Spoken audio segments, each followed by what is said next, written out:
अस्सलाम वालेकुम। 2025 जो ये साल चला अभी तो कल सुबह से 2026 आ रहा है।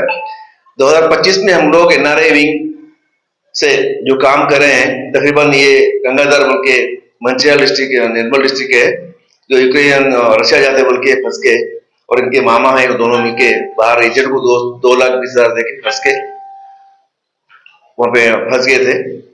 अभी पिछले 15 दिन पहले हम लोग आके एनआरआई सेल को ये लोग फैमिली आके रिपोर्ट दी थी। यहाँ से हम लोग रिपोर्ट भेजे इंडियन एम्बेसी को।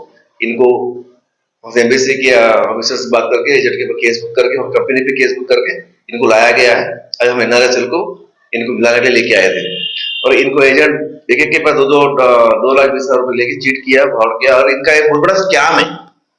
आप लोग ये बताना चाहने के लिए मैं बता रहा हूँ कि ये इनको कोई वीजा दिया नहीं गया। इनका वीजा है एक्चुअली विजिट वीजा, और इनको दिया है विदाउट कंट्री, जब वीजा की जरूरत नहीं है। ऐसे कंट्रोल को भेज के इनको चीट करके इनको 3.5 महीने तक सैलरी नहीं दिया, इनको 3 महीने तक सैलरी नहीं दिया। उसके बाद में मतलब कि विजिट वीजा और कोई कंट्री का वीजा देकर भाग के आप छोड़ दे रहे। ऐसे इन्होंने कह रहे कि और भी 50 वीजा फंसे हुए जिसका वीजा लास्ट हो गया, और काम भी करवा रहा है एजेंट, पैसा भी नहीं दे रहा है, खाना भी सही से तरीके से नहीं, वो भी सही नहीं है। मतलब जो सब ठेकेदार काम करा के वहां चले गए। तो इन्होंने जो बताया और इंडियंस बिहारी है, यूपी है, राजस्थान के, मुझसे बात भी कराए। एक बहुत बड़ा स्कैम है। इस स्कैम के पीछे हमने कंप्लेंट किया overseas ministry of external affairs को। हमने इनके ऊपर एक्शन लो बोला, और दिल्ली को भी हमने लिखा ऑलरेडी, इनके बारे में मेल चला गया, और इनके बारे में अभी हम सीबीआई को कंप्लेंट कर रहे हैं। क्योंकि हिंदुस्तान के अंदर कोई भी अनएम्प्लॉयमेंट यूथ को और बाहर जाना चाहे तो लीगल जाना चाहिए। लाइसेंस ट्रैवल एजेंसी है, और गवर्नमेंट ऑफ तेलंगाना से काम हम लोग यहाँ से अवेयरनेस कैंपिंग करते हैं फिर। हमने ये साल में इतने अवेयरनेस किया है, तकरीबन ऐसे बुक से 2,000 बुक बांटे हमने फ्री में, क्योंकि इसमें पूरी हिस्ट्री है तेलंगाना और इंडियन की ओवरसीज एम्प्लॉयमेंट क्या करना चाहिए, कैसा हो रहा, किस धोखे हो रहे, ये पूरी हिस्ट्री है। इसके अंदर ट्रैवल एजेंसियां कुछ लाइसेंस लेकर भी लोग जो गलत काम कर रहे हैं, उनके ऊपर भी हमने सीबीआई को कंप्लेंट किया हुआ है। और अब ये 2025 में जो हम काम किए, जितने भी लोग लेके आए, हमारी कांग्रेस गवर्नमेंट, तेलंगाना की गवर्नमेंट ये साल में 5 लाख रुपया मुआवजा भी दिया है। अल्हम्दुलिल्लाह रेवंत रेड्डी साहब ने जो वादा किए थे इलेक्शन में, 2023 7 तारीख दिसंबर से जो जितने भी मरूम उनके लोग फैमिली को 5-5 लाख का मुआवजा मिल रहा है, और कुछ लोगों को मिलने वाला भी है। मतलब एक जीवो जारी हो गया, एक एक्टिविटी जारी हो गया। तो हम लोग जो काम किए 2025 में, जो कांग्रेस गवर्नमेंट में जो भी वादे करे एनआरआईज के लिए, एक विंग ओपन करे, एक एनआरआई बोर्ड ओपन करे, एडवाइजरी कमेटी लगाए, और जो भी हम वादे कर रहे हैं वो वादे निभा रहे हैं। इंशाल्लाह आगे चल के हम एक फ्रॉड चीटिंग लोगों को पर सीरियसली एक्शन लो बोल के हम सीबीआई को लिख रहे हैं, और एनआईए को भी लिख रहे हैं, और मैं एनआईए को इंफॉर्मेशन भी दे दिया हूँ। साहब अभी आने वाले दिनों में फीफा वर्ल्ड कप का मैच स्टार्ट होने वाला है, उसमें कोई ट्रैवल एजेंसी विजिट वीजा के ऊपर जाके आपको परमानेंट वीजा देते होंगे, आपकी क्या राय है सर इसमें? पहली बात तो कोई भी आदमी अनएम्प्लॉयमेंट वीजा पे जो आना चाह रहा है, तो वो एम्प्लॉयमेंट पे आना चाहिए। एजेंसी के पास जाते तो एग्रीमेंट, वीजा, रूम है, खाना, वो देखते क्या ना। और कोई विजिट पे भेज रहा है, आपको एम्प्लॉयमेंट दे रहा है, बोल तो वो हमके हमारे आपकी गलती है। जैसा ये लोग ने दोनों ने किया है। ये तो बच्चे को मालूम नहीं है कि इसको पहली बार बाहर गया, इनको मालूम है, इन्होंने विजिट पे चले जाना गलत है ना। हमको देखना है, वेरिफिकेशन करना है, वेरिफिकेशन करके इंक्वायरी करना है। विजिट पे जाना नहीं है, विजिट पे एम्प्लॉयमेंट तो ये ट्रैवल वाले दो के दिन के। हमने हैदराबाद सिटी के अंदर मैंने 2007 में जंग शुरू किया था, जब 93 ट्रैवल एजेंट थे लाइसेंस लेकर।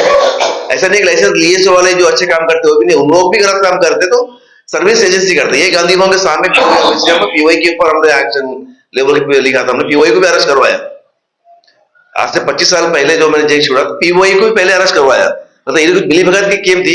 आज पूरे इंडिया में तकरीबन 1000 ट्रैवल एजेंसियां लाइसेंस लेके जो है एक्शन ब्लैक लिस्ट में डाल दिया गया है इंडियन गवर्नमेंट। तो हम ये बोलना चाह रहे हैं कि आज के यूथ को जो एम्प्लॉयमेंट के लिए जा रहे हैं, जो कॉलेज से पढ़ के बाहर निकल रहे हैं, इजी मनी कमाने के लिए रशिया, यूरोप, यूक्रेन बोल के जा रहे हैं, 5-5 लाख 6 लाख देके जा रहे हैं, और पब्लिक को दे रहे हैं और लोग ले रहे हैं। जब देने वाला बंद करेंगे तो लेने वाला छोड़ देंगे ना। तो आपको एम्प्लॉयमेंट जाना है तो जाओ, गवर्नमेंट का आपके अप्रूवल जो लाइसेंस लिए ये एजेंसियां हैं उनके पास जाओ, इंटरव्यू करो, जो जॉब में जाना चाहे वो जॉब के पास जाओ। कोई 2 लाख रखा है बोल के, कोई 5 लाख रखा है बोल के, तुम 5-5 लाख लेके जा रहे हो और आपकी फैमिली को बर्बाद कर रहे हैं, आप भी बर्बाद हो रहे हैं। पैसा देख के परेशानी मोली, ये दोनों को देख लो, ये दोनों मामू भांजे हैं, दोनों मोहम्मद मेरे नेबर है, मेरे गांव के, मेरे करीब के लोग ही थे, जिनको मैं बचपन से जानता हूँ गाँव में। आज मैं इनका करीब का आदमी बोल के मालूम इमीडिएटली मैं इनको दोनों बाहर मंगा लिया। ऐसे तो मैं बहुत लोग मंगा चुका हूँ, ऐसी बात नहीं है कि औरों के पैसा देकर खुद परेशानी मोल ले रहे हैं और अपने बीवी बच्चों को भी और परेशान डाल रहे हैं और आने के बाद कर्जे वाले परेशान कर रहे हैं। अभी तुम पैसा इन्हों आ गए, अभी पैसा दिलाओ, तो पैसा दिलाने का हमारे पास पावर्स नहीं है, पुलिस की पावर्स है। मैं बोलता हूँ आज हमारे कमिश्नर साहब, तेलंगाना के जो कमिश्नर साहब है, उन्होंने बहुत पावरफुल कमिश्नर है, उनकी एक्टिविटी हमको मालूम है। अब मैं ये 2026 में फर्स्ट वीक नेक्स्ट वीक में आऊंगा, 2026 में एजेंटों की पूरी लिस्ट दूंगा जो चीटिंग कर रहे हैं, उनके पास कमिश्नर साहब कंप्लीट एक्शन लेना चाहिए, जो हो 2007, 8, 9 में हम लोगों ने जो किया था उस टाइम में, वैसे ही जैसे एक इमिग्रेशन एक्ट 1983 रूल्स रेगुलेशन को जो इन फॉलो कर रहे हैं, वो कोई भी हो उसके ऊपर पीडी एक्ट करना चाहिए। चीटिंग कर रहा है कोई, 2-3 बार चीटिंग कर रहा है तो पीडी एक्ट करके उसके एक्शन लेना चाहिए, हो सके तो उसको एनकाउंटर भी करना चाहिए। अगर 5 आदमी को चीटिंग किया, 6वां आदमी चीट हो रहा तो वैसे एजेंसियों को, ऐसे एजेंटों को पहले पीरियड में एनकाउंटर करना छोड़ना, क्योंकि वो एक आदमी की वजह से 6 आदमी फैमिली में परेशान हो रहे, इसके माँ बाप, 2 बच्चे, इनकी बीवी 2 लाख 3 लाख रुपए देके 10 रुपए 5 रुपए ब्याज से लेके जाते पब्लिक। तो ऐसे चीटरों को इनके कुछ लोग, कुछ पॉलिटिकल पार्टी के लीडरों के भी सपोर्ट है।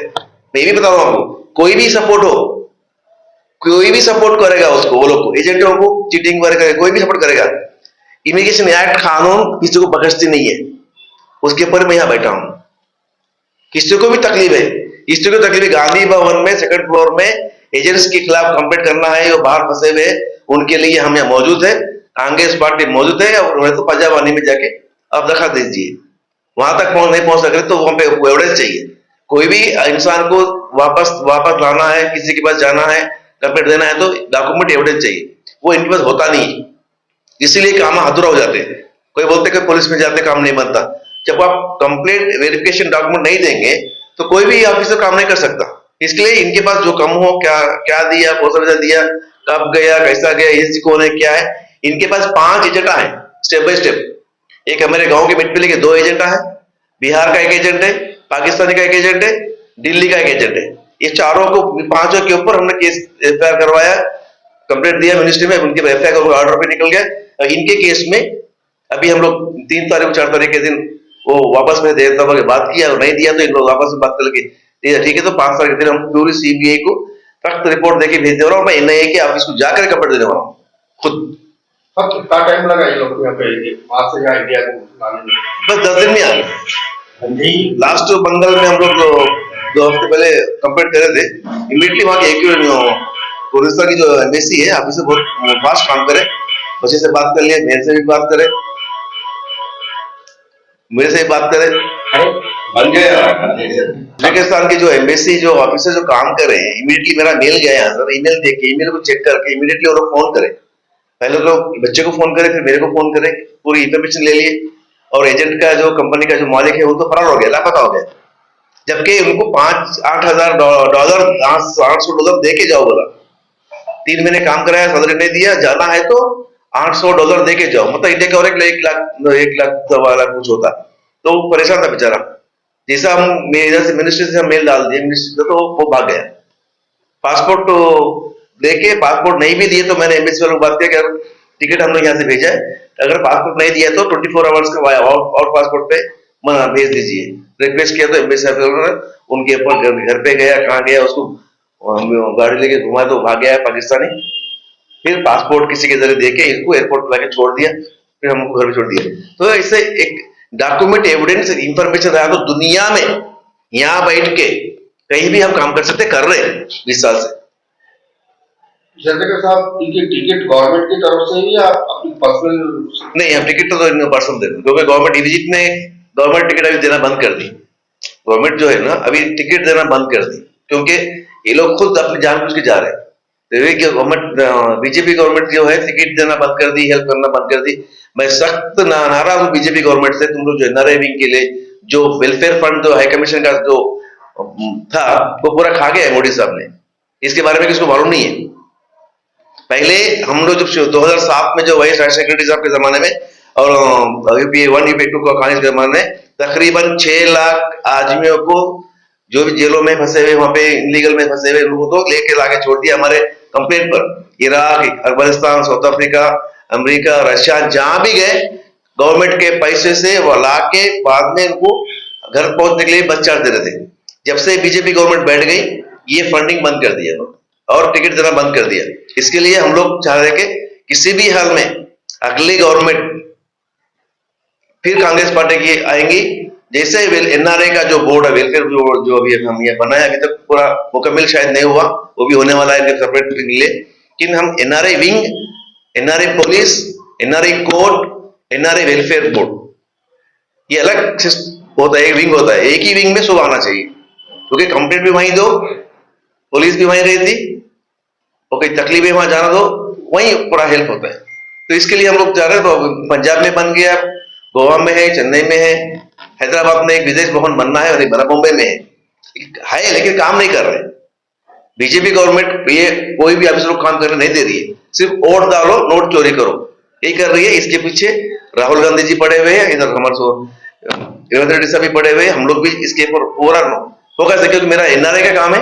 एनआरए और गल्फ के बारे में काम करो, इसके बारे में मुझे जानकारी है, और क्या करना मुझे मालूम है, क्या करवाना मुझे मालूम है।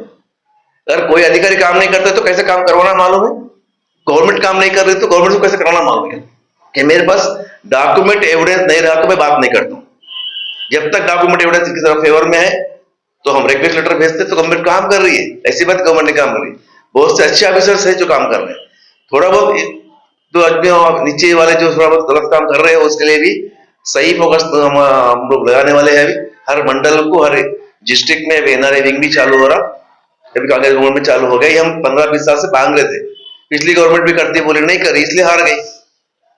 अब तो हम डंगा बोल के बोलोगे, मैं कांग्रेस पार्टी सेंटर में आने के बाद में, जैसे पवार साहब ने बतौर शाखा था जो पहले ही भी, वो निकाल दिए बीजेपी गवर्नमेंट, वो फॉरेन मिनिस्ट्री में मिला दिए, क्योंकि उनको एक ओवरसीज मिनिस्ट्री अलग थी हमारी, उसको निकाल देके एनआरए विंग में डाल दिए।